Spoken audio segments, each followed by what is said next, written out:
નમસ્કાર. ધોરણ 10 વિષય સંસ્કૃત. આજના વિડિયો લેક્ચરમાં આપણે જે ત્રિમાસિક પરીક્ષા છે એ પરીક્ષાનું જે પ્રમાણેનું પરિરૂપ છે, આ પરીક્ષાના પરિરૂપની સંસ્કૃત વિષયના પ્રશ્નપત્રના પરિરૂપની વિગતે ચર્ચા આપણે કરવાની છે. જો કે એ પરિરૂપ છે તમને મળી જ ગયેલું છે, છતાં પણ જેવું પ્રશ્નપત્ર આપણી સામે આવે અને પ્રશ્ન ઘણા બધા થાય કે ક્યાં પ્રશ્ન કઈ રીતના લખવા, સાહેબ સીધા જવાબ લખવાના કે પ્રશ્ન લખવાના કે નહીં, ક્યાં પ્રશ્નનો જવાબ કઈ રીતના લખવો, એમ પણ પ્રશ્ન થતો હોય કે જવાબ શું લખવો. બરાબર? એટલે જે કેટલાક વ્યાજબી તમારા પ્રશ્નો છે, કેટલાક બાળકો જે છે એમને ખ્યાલ ન આવતો હોય કે કયા પ્રશ્નનો જવાબ કયા સ્વરૂપે લખવાનો છે, એટલા માટે થઈને જે આપણે સંસ્કૃત વિષયનું પરિરૂપ છે એની ચર્ચા કરવાની છે. કઈ રીતના આપણી જે ત્રિમાસિક પરીક્ષા છે એનું પરિરૂપ રહેશે. પણ સૌથી પહેલા આપણા માટે અગત્યની બાબત એ રહેશે કે જ્યારે પણ તમે જવાબ વહીમાં અથવા તો તમારી નોટબુકમાં તમે જવાબ લખવાની શરૂઆત કરો, પ્રશ્નપત્ર તમારી પાસે આવે અને તમે જવાબો લખવાની શરૂઆત કરો, એ પહેલા મનથી તમારે નક્કી કરવાનું છે કે પ્રશ્નપત્રના જવાબો છે એ ખૂબ જ પ્રામાણિકપણે લખશું. તમારા માટે જ આ પરીક્ષા છે, તમારું જ ગુણાંકન કે મૂલ્યાંકન કરવાનું છે અને તમારે જ કરવાનું છે. એટલે એ બાબત જરૂરી બની જશે કે તમે ખૂબ જ નિષ્પક્ષ રીતે, પ્રામાણિક રીતે તમે એ પ્રશ્નપત્રના જવાબો લખો. કોઈ પણ સંદર્ભ સાહિત્ય તો બીજા સાહિત્યનો ઉપયોગ ન કરો અને પ્રામાણિકતાથી આખું પ્રશ્નપત્ર લખો. બરાબર? આ ખૂબ જ અગત્યની બાબત છે. પછી આગળ બીજી 3 બાબતો કઈ તો કે સૌથી પહેલા તમે જે જવાબો લખો છો એ જવાબો ખૂબ જ સુવાચ્ય અક્ષરે હોય, એટલા સુવાચ્ય અક્ષરે હોય કે કમસે કમ એ જવાબો તમે લખેલા છે તો તમે તો એ જવાબો વાંચવા માટે થઈને સમર્થ હોવા જોઈએ. એટલે કે એ જે તમે લખાણ કરેલું છે એ લખાણ કમસે કમ તમે વાંચી શકો એવા સારા અક્ષરે જવાબ લખવાના પ્રયાસ કરવાના છે. ત્યાર પછી બીજી બાબત તો કે જવાબ વહીમાં તમે જવાબ લખો, તમને એવું જણાય કે જવાબ ખોટો છે એટલે ત્યાં માથે લીટો કરો અથવા તો ચેકચાક કરો. આવી બાબતો ન બને એનું ધ્યાન રાખવાનું છે. અને ત્રીજી વસ્તુ, સમયનો પૂરેપૂરો ઉપયોગ કરવાનો છે. પ્રશ્નપત્ર જવાબો લખવા માટે તમને જે સમય આપેલો છે એ સમય કરતા અડધી કે પોણી કલાક વહેલું પેપર લખાઈ જાય એવું ન બનવું જોઈએ.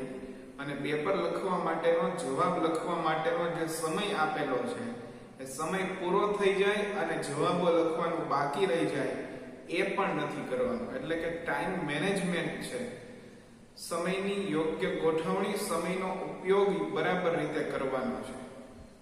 અને ખૂબ જ શાંતિથી લખવાનું છે, આરામથી લખવાનું છે.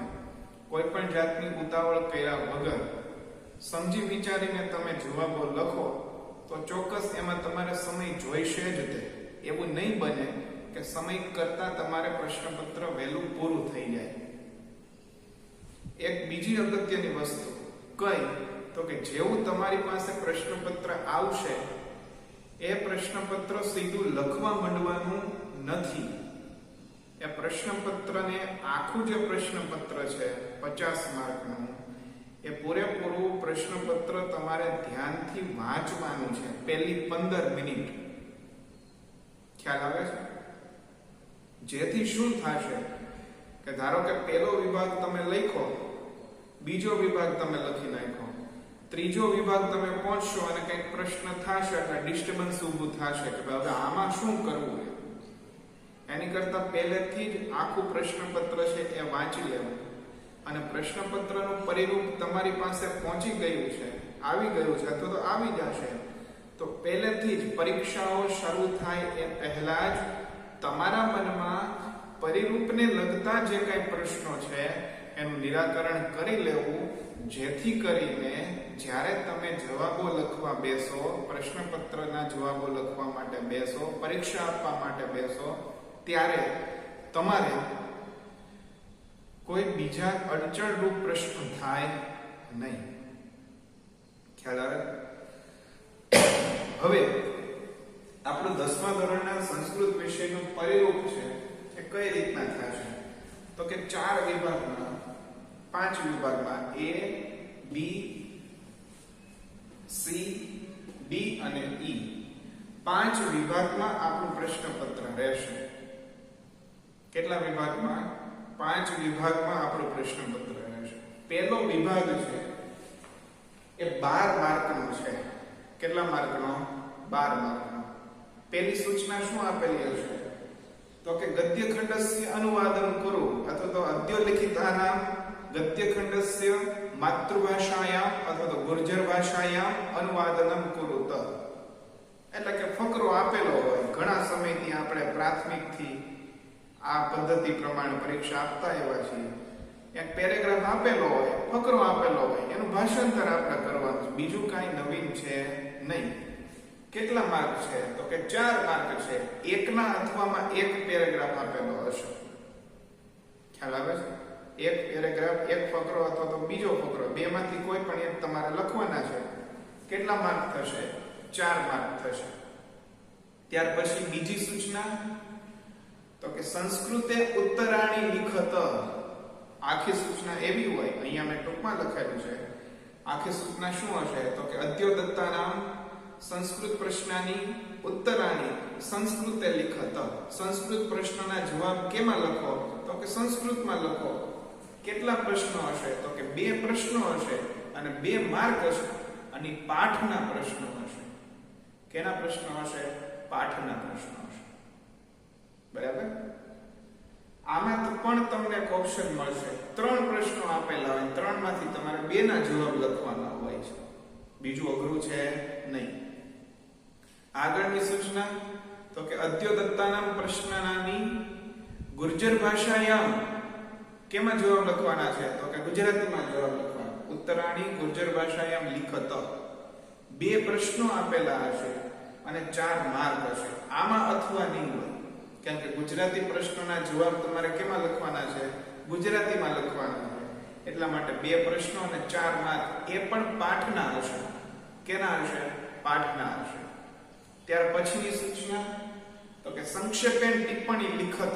આ બાબતે 1-2 વિદ્યાર્થીઓનો ફોન આવેલો હતો કે સાહેબ સંક્ષેપેન ટિપ્પણી લિખત એટલે શું? તમને આ પ્રશ્ન નો થાય ક્યારે? કે જ્યારે મેં તમને PDF મટીરીયલ મોકલેલું છે એનો તમે યોગ્ય અભ્યાસ કરેલો હોય તો. જેટલું પણ PDF મટીરીયલ મોકલેલું છે એનો તમે અભ્યાસ કરો, તમે જોતા જાઓ, એટલે ક્યાંક તો એવી સૂચના આવેલી જ હોય કે સંક્ષેપેન ટિપ્પણી લિખત અને નીચે એના જવાબો લખેલા હોય. સંક્ષેપેન ટિપ્પણી લિખત એટલે શું? તો કે ટૂંકનોંધ લખો, બીજું કાંઈ નહીં. આપણે જુદા જુદા વિષયોમાં, ગુજરાતીમાં, બીજા વિષયોમાં જેમ ટૂંકનોંધ લખીએ છીએ, એમ આ સંક્ષેપેન ટિપ્પણી લિખત એટલે શું? તો કે ટૂંકનોંધ લખો. આ પણ કેની હશે? પાઠની હશે. એકના અથવામાં 1 અને 2 માર્ક આપેલા હશે. એક જ લખવાની છે ટૂંકનોંધ. કેટલી લખવાની છે? એક જ ટૂંકનોંધ લખવાની છે. એટલે એ પ્રમાણે તમે વિભાગ જોવો તો કે 4 ને 2 6 ને 4 10 ને 2 12. પહેલો વિભાગ કેટલા માર્કનો થયો છે? 12 માર્કનો. હવે બીજો વિભાગ નાનો વિભાગ છે, કાવ્યનો વિભાગ છે. કેટલા માર્કનો વિભાગ થશે? તો કે 6 માર્કનો વિભાગ થશે. શું હશે આમાં? તો કે પદ્યખંડસ્ય માતૃભાષાયામ અનુવાદન કુરુત. પદ્યખંડસ્ય એટલે કે શ્લોકનું કેમાં ભાષાંતર કરવાનું છે? તો કે ગુજરાતીમાં ભાષાંતર કરવાનું છે. આમાં પણ તમને ઓપ્શન મળશે. ઉપર જે શ્લોક આપેલા છે એના અથવામાં નીચે બીજા શ્લોક આપેલા છે, કા ઉપરના અથવા તો નીચેના બેમાંથી કોઈ પણ એક શ્લોક લખવાનો છે. કેટલા માર્ક છે એના? 4 માર્ક છે. બરાબર છે? અથવા લખેલું છે કે એની ઉપરના શ્લોક લખો, તો નીચેના શ્લોકો લખવાની જરૂર નથી. અથવા આપેલું છે એની નીચેના શ્લોક લખો તો ઉપર આપેલા શ્લોકો લખવાની જરૂર નથી. કેટલા માર્ક થશે? 4 માર્ક થશે. સંસ્કૃત પ્રશ્નોના જવાબ સંસ્કૃતમાં લખવાના છે. સંસ્કૃતે ઉત્તરાણી લિખત. આ કાવ્યના હશે. 2 પ્રશ્નો હશે અને 2 માર્ક હશે. એટલે બીજો વિભાગ કેટલા માર્કનો? 4 ને 2 6 માર્કનો બીજો વિભાગ થશે. ખ્યાલ આવે છે? હવે ત્રીજો વિભાગ, વિભાગ સી કેટલા માર્કનો છે? તો કે 10 માર્કનો ત્રીજો વિભાગ છે. કઈ કઈ સૂચનાઓ આપેલી છે એમાં? તો કે વાક્યની કહ પદ્ધતિ. આપણે નાટ્ય એકેય નાટ્ય અંશ આવ્યો છે? વિચારો તમે. નાટ્ય અંશ આવેલો છે 1 થી 5 પ્રકરણમાં? જો હા તો કયો ઈ તમારે નક્કી કરવાનું છે. એક પાત્ર આપેલું હોય, બરાબર? એ પાત્રની સામે વાક્યો આપેલા હશે. એમાં તમારે ખાસ ધ્યાન તમારું ઈ દોરવાનું છે એમાં કે જોડકા સ્વરૂપે ઈ હશે. એટલા માટે તમારે આમ ને આવી રીતના આમ ને એવા લીટા તારવાના છે નહીં. પણ તમારે અહીંયા પાત્રનું નામ લખવાનું અને સામેનું વાક્ય જે સાચું જે બોલતા હોય, જે જવાબ આવતો હોય એ લખવાનું. ફરી પાછું પાત્રનું નામ લખવાનું અને ફરી પાછું જે વાક્ય બોલતા હોય એ જવાબ લખવાના. 2 પ્રશ્નો હશે આવી રીતના, એટલે કે 2 પાત્રો આપેલા હશે અને સામે 3 વાક્યો આપેલા હશે. કેટલા વાક્યો આપેલા હશે? 3 વાક્યો આપેલા હશે. અને જવાબ સ્વરૂપે તમારે પાત્રનું નામ અને સામે એનું વાક્ય લખવાનું. એક જવાબ પૂરો થયો, વળી પાછું પાત્રનું નામ અને પાત્ર જે વાક્ય બોલે છે એ લખવાનું છે. બરાબર? લીટા તાણવાના છે નહીં. એટલે વાક્યની કહ પદ્ધતિ, કયું પાત્ર કયું વાક્ય બોલે છે એ લખવાનું છે. 2 માર્ક થશે. 2 પ્રશ્ન અને 2 માર્ક. પછી તો કે ઉત્તરાણી ગુર્જર ભાષાયામ લિખત. 2 પ્રશ્નો અને 4 માર્ક. પણ આ કાવ્યના હશે. કેના હશે? કાવ્યના હશે. ફરી પાછું સંક્ષેપ અને ટિપ્પણી લિખત. બરાબર? આ પાઠની હશે. 2 ટૂંકમાં લખવાની છે. આમાં 1 લખવાની હતી. આમાં કેટલી લખવાની છે? 2 લખવાની છે. 4 માર્ક છે. કેટલા માર્ક છે? 4 માર્ક. એટલે એ પ્રમાણે 4 ને 4 8 ને 2 10. ત્રીજો વિભાગ કેટલા માર્કનો થયો? 10 માર્કનો થયો. વિભાગ ડી 16 માર્કનો. નાનકડી અમથી સૂચના છે પણ એ જ અઘરી ન પડે એ ધ્યાન રાખવું. શું કામ ને? તો કે વ્યાકરણ વિભાગ છે. વિભાગ ડી છે એ ચોથો વિભાગ વ્યાકરણ વિભાગ છે. સૂચના શું લખેલી છે? કે સૂચના અનુસાર ઉત્તરાણી લિખત. સૂચના પ્રમાણે જેવી સૂચના આપી છે એ પ્રમાણેના જવાબ લખો તમે. સૂચના એવી આપેલી હોય કે અદ્યોતલિખિતેભ્ય વર્તમાન કાલસ્ય મધ્યમ પુરુષસ્ય દ્વિવચનસ્ય રૂપમ ચિત્વા લિખત. આવી સૂચના આપેલી. અદ્યોતલિખિતેભ્ય એટલે કે નીચે આપેલા અથવા નીચેનામાંથી. વર્તમાન કાલસ્ય એટલે કે વર્તમાન કાળ. મધ્યમ પુરુષસ્ય એટલે કે મધ્યમ પુરુષ. એકવચનસ્ય એટલે કે એક વચનનું. રૂપમ એટલે કે રૂપ. ચિત્વા લિખત એટલે પસંદ કરીને લખો. 3 ઓપ્શન આપેલા હશે A, B અને C. એમાંથી કયું પદ જે છે એ વર્તમાન કાળ મધ્યમ પુરુષ એક વચનનું છે એ તમારે ગોતીને લખવાનું છે. એટલે જવાબમાં ખાલી આમ એ લખી નાખો એટલે જવાબ નથી. જવાબ શું લખવાનો તમારે? તો કે જવાબ બરાબર એ. પઠ તમે લ્યો અને વર્તમાન કાળ લ્યો. બરાબર? અને મધ્યમ પુરુષ તમે લ્યો. મી વહ મ સી થ થ તી તહ અંતિ. મધ્યમ પુરુષ એક વચન. મી વહ મ સી. શું થશે? પઠ સી. આ પ્રમાણેનો પૂરો જવાબ લખવાનો છે. જવાબ એ પઠ સી. બરાબર? 3 ઓપ્શન આપેલા છે. પણ આ જે ચોથો વિભાગ છે ડી વિભાગ, એવા લોકોને જ આવડશે કે જેમણે ધાતુના રૂપાખ્યાનો પાકા કરેલા છે. વર્તમાનકાળ, યસ્તન ભૂતકાળ, સામાન્ય ભવિષ્યકાળ, આજ્ઞાર્થ અને વિદ્યાર્થ. જેમને ધાતુના રૂપાખ્યાનો આવડે છે એમને જ આ ચોથો પ્રશ્ન આવડશે. ત્રિમાસિક પરીક્ષામાં પણ, 6 માસિક પરીક્ષામાં પણ, 9 માસિક પરીક્ષામાં પણ અને બોર્ડની પરીક્ષામાં પણ. જેને ધાતુના રૂપાખ્યાનો પાકા નહીં કર્યા હોય એને આ પ્રશ્ન મૂકી જ દેવાનો. 16 માર્ક કાઢી જ નાખવાના 50 માર્કના. અને બોર્ડની પરીક્ષામાં 80 માર્કનું પેપર હોય તો એમાંથી 16 માર્ક ભૂલી જવાના. બરાબર? એટલે સીધું આપણું પેપર જે છે એ 74 માર્કનું થઈ જાય. આ 64 માર્કનું થઈ જશે. કેમ કે 64 ને 6 70 ને 10 80. બરાબર? 16 માર્ક કાઢી નાખવાના સીધા. જો તમે પાકું ન કરો તો એ પાકું તમારે જ કરવું પડે. બરાબર છે? એટલે અત્યારે તો આપણે ધાતુના રૂપાખ્યાનો કરાવેલા છે. એટલે 16 પ્રશ્નો ધાતુના રૂપાખ્યાનના પૂછેલા હશે. આ પ્રશ્નનું નિરાકરણ લાવવા ધાતુ આ જે ચોથો વિભાગ છે, વિભાગ ડી છે, એ લખવા માટે થઈને પહેલા તમારે એ પદ્ધતિ અપનાવવાની છે. કેમ કે પ્રશ્ન તો એવો પૂછેલો છે કે વર્તમાન કાળ મધ્યમ પુરુષ એક વચન નું રૂપ જણાવો. પણ એ પરસ્મય પદ છે કે આત્મનેય પદ છે એવું જણાવેલું છે નહીં અને બોર્ડમાં પણ નહીં જણાવ્યું.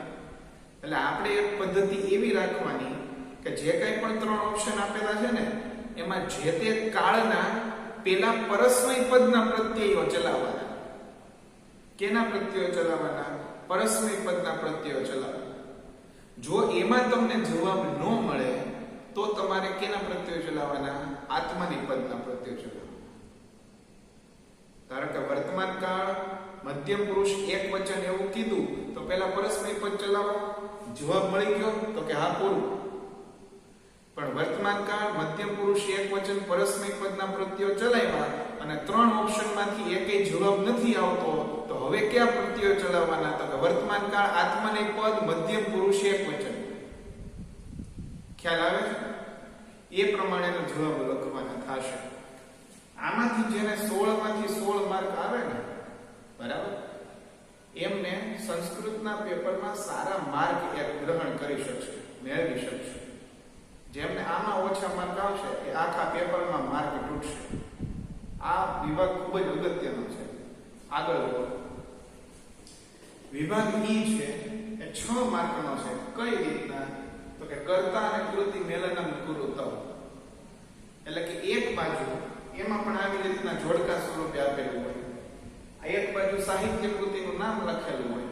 ધારો કે પંચતંત્ર લખેલું હોય. સામે ઓપ્શન આપેલા હોય. એના કર્તા કોણ છે? બરાબર? ધારો કે દૂધ ઘટોત્કચ હોય તો સામે કાલિદાસ આવે, ભાસ આવે કે બાણભટ્ટ આવે. અહીંયા કાદંબરી હોય તો કાલિદાસ આવે, બાણભટ્ટ આવે કે ભાસ આવે. એમ 3 ઓપ્શન આપેલા છે. સામે કર્તા અને કૃતિ, બરાબર, સાહિત્ય કૃતિ હોય અને સામે એના કર્તા હોય. સાચો જવાબ તમારે લખવાનો છે. બરાબર? આવા લીટા તાળવાના છે નહીં. ખ્યાલ આવે? આ પ્રમાણે સાચો જવાબ સામે સામે લખવાનો છે. સાહિત્ય કૃતિનું નામ અને સામે એના કર્તાનું નામ. બરાબર? 2 પ્રશ્નો અને 2 માર્ક અને છેલ્લું શ્લોક પૂર્તિ. 2 શ્લોક પૂર્તિ પૂછાશે, 4 માર્ક. શ્લોક પૂર્તિ માટે એટલું કહી શકાય કે જે કાવ્યોમાં સ્વાધ્યાયમાં શ્લોક પૂર્તિ આપેલી છે એ પ્રમાણેની શ્લોક પૂર્તિ હોય છે. બરાબર? એટલે આ પ્રમાણે 10મા ધોરણનું સંસ્કૃતનું પરિરૂપ છે એ થશે.